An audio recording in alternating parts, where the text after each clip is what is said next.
We love James Bond. We love the 007 movies. We love the 007 games. We even like some of the games that a lot of people don't like. Like James Bond Jr. And nobody likes that, favorite. And neither do you. But today we are talking about 5 things that the new James Bond game needs. Now, Project 007, I believe, is what it's being referred to at IO Interactive. They are the same company who made the Hitman games. And I want to say that this does not just apply to their game. I truly believe that any future James Bond game needs all 5 of these things to feel like a James Bond game, function like a James Bond game, and just be high quality like they really used to be back in the day. Before we get into it, if you enjoy this, please be sure to leave a like, subscribe. Let's hop into it.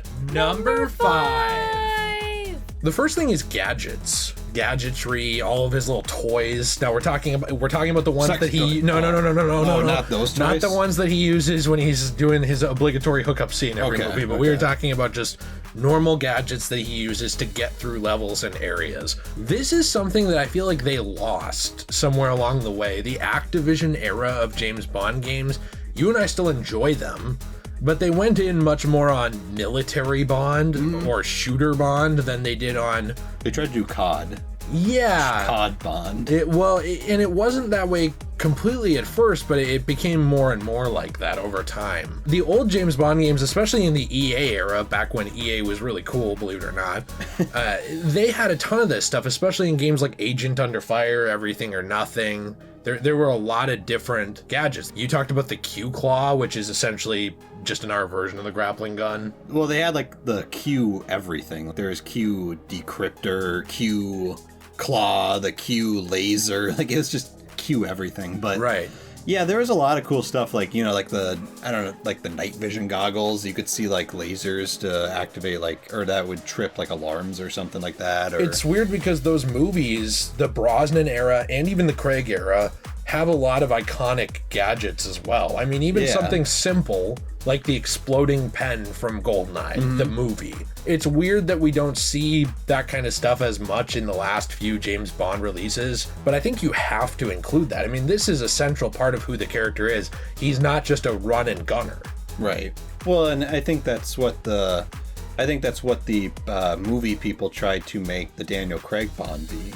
I think they really tried to make him as the run and gunner guy, whereas before Bond was always like a secret agent that had gadgets. He had all this stuff that was required to beat the villain he was trying to beat, you know, whereas Daniel Craig's personality is more just like, I'm gonna burst into the room and shoot everyone.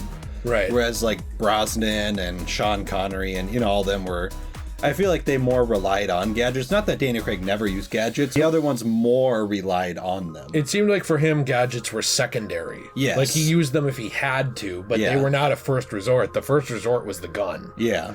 And I thought that, you know, when you actually saw him use his gadgets like in Spectre, when he's actually captured, or when you see him use his gadgets in something like Skyfall, and you see him make use of these things that he shouldn't be able to win with. We actually even seen that with weaponry in a movie like Skyfall. Yeah. Where he's defending...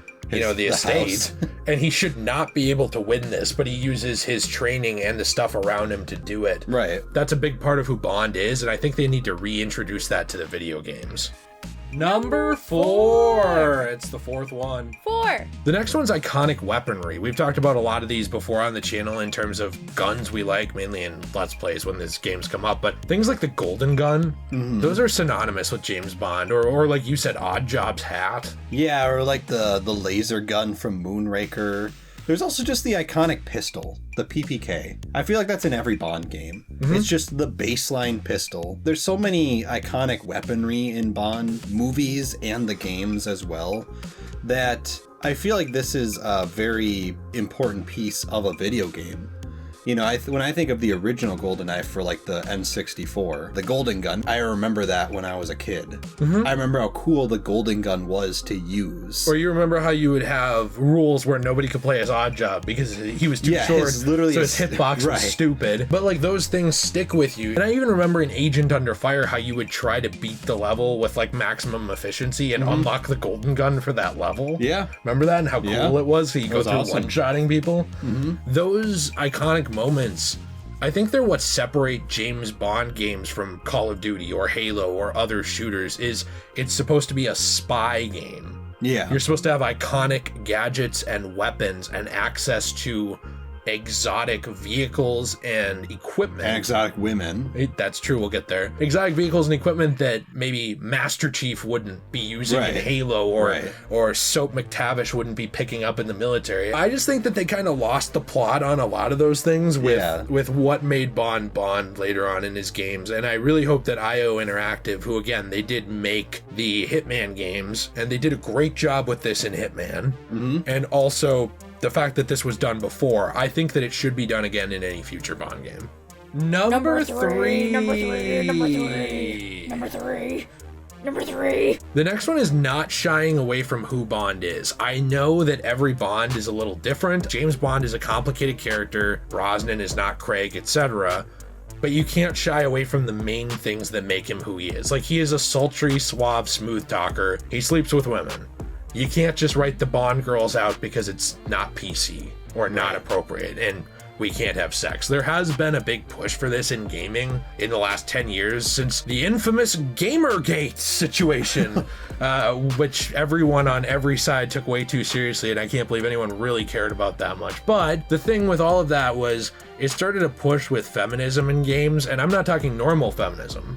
Normal feminism is stuff like Lara Croft is a badass, give her more games. Right. And don't make every single female character just eye candy for someone to reach into their pants for. That kind of stuff. That is logical, and I think almost everybody agrees with that. But I think that you need to have things like the Bond girls. You need to have things like James Bond having a bit of a troubled past. Every version of him has had issues, from Connery all the way to Craig. Now, it's become more apparent in recent versions of James Bond, like, for example, Brosnan's feeling betrayed after being captured and taken a prisoner of war and no one really helping him for a long time. And then Craig also goes through his own personal betrayals from MI6 and from others that really jade him.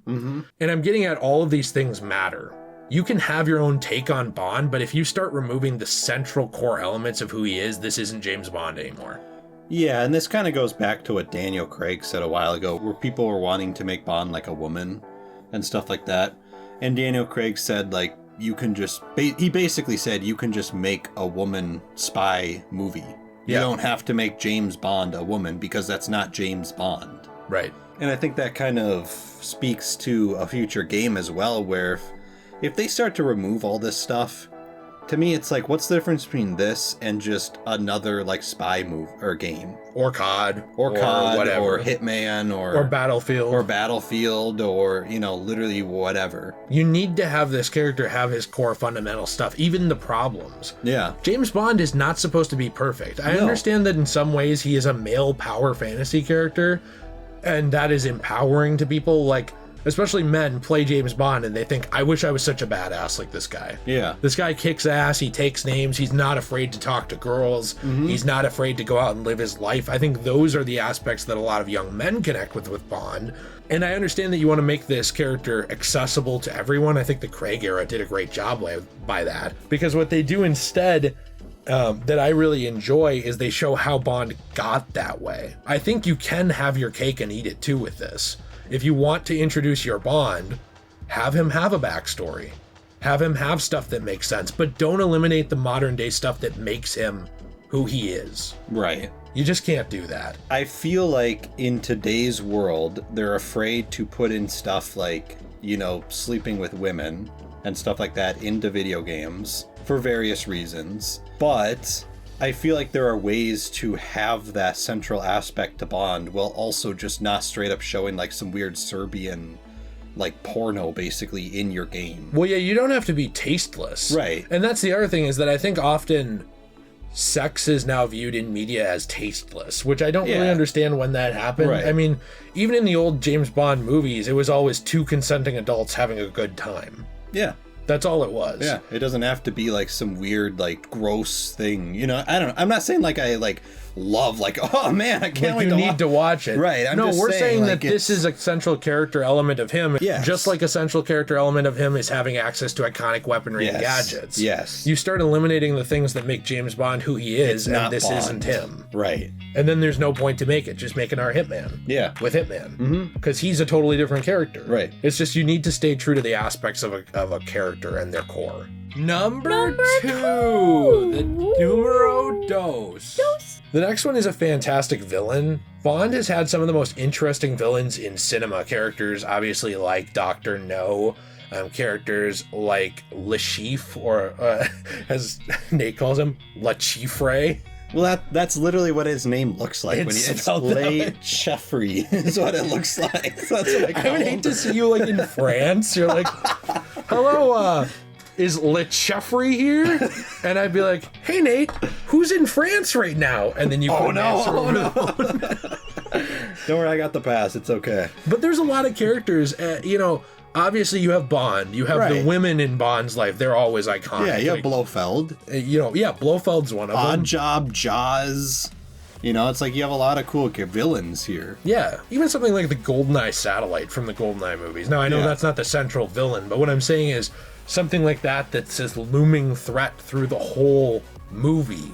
Yeah. You need these kind of villainous aspects to it to add stakes to what James Bond is doing. Mm-hmm. They have had issues with this at times. Like, for example, look at a movie like Quantum of Solace. I still really enjoy that movie. The stakes are not high. I also don't even remember what that guy's name was. Mr. Green? Dominic Green, wasn't it? Dominic Green? I think so. The guy is so underwhelming. And then also when Bond fights that guy, not that this is not a Quantum Solid review, but when Bond fights the guy, he like destroys him. But I do really think that if you don't have this element in it, again, it's not Bond. Right. Or at the very least, it's not good Bond. Mm-hmm. Because Quantum of Solace is still a Bond movie. It's just not good. It's just not a very good one. And and it's too bad that the thing carrying that movie is Craig. Yeah. It's the leftover remnants of Casino Royale that carry that entire movie, and not actually a villain or stakes or anything like that. I don't think you can do that with a game and get people to care. Right. Number one! Splat. The last one is something that I'm sure is obvious and that I really do believe that IO Interactive will do with their James Bond game. Again, if there is another Bond game in the future, I still think that this idea matters. And that is putting the same level of care and thoughtfulness into this game as the previous games that whoever the developer has made.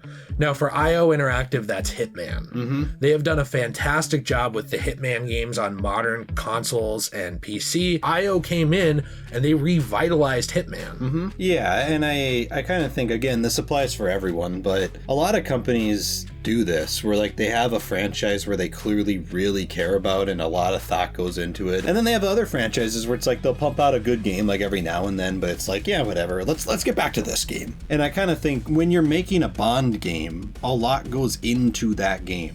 If you want to just make a random like shooter, like make COD or something like that, you can do that. The thing is, Bond is such a big universe. I think that's such a key element. If you go into this game like half-hearted with your game, it's going to be bad because this character and this world is so big and there's a lot of stuff to prove from. I'm also big. That I feel like I can attest. I feel like if you don't try on it, it's going to be a bad game. I loved GoldenEye. I really did. I think a lot of fans didn't. You're talking about Reloaded, right? Right, yes. Okay. And also the Wii version. I like that version too. They're the same thing. It's just remastered. Yes. I feel like a lot of fans didn't really like that game as much as I did. I love the game, but I can tell that there was a lot of things missing from the game. Well, and also this was, in a lot of ways, your introduction to Bond in a lot of modern stuff. Now, I know you had tried the original GoldenEye and stuff like that, but this was the first time. Under Fire. But this was the first time you were hardcore into a James Bond game. Right. I don't know. That's kind of my thing with this, is you have to really try. Whether the person watching respects James Bond or not, or whether the developer does or not, it is a household name that has been a big deal for decades. Mm-hmm. It's not going anywhere, at least right now. and everyone will always know what it is, at least on some level. So I don't think you can take that and just half-ass it. So these are our 5 things that we think a James Bond game needs. Let us know what you think in the comments down below. What are your thoughts? What do you think one needs? Do you want to see more James Bond games? And more importantly, what was your favorite 007 James Bond game? Let us know what you think in the comments down below. Please be sure to leave a like and subscribe for more content. And also, in the description down below, we have our secondary channel, Degenerate Plays, where we play through games together. I also play games with my wife Jill and my friend T and others as well. See you in the next one. Have a fantastic day. And as always, everyone, stay shway.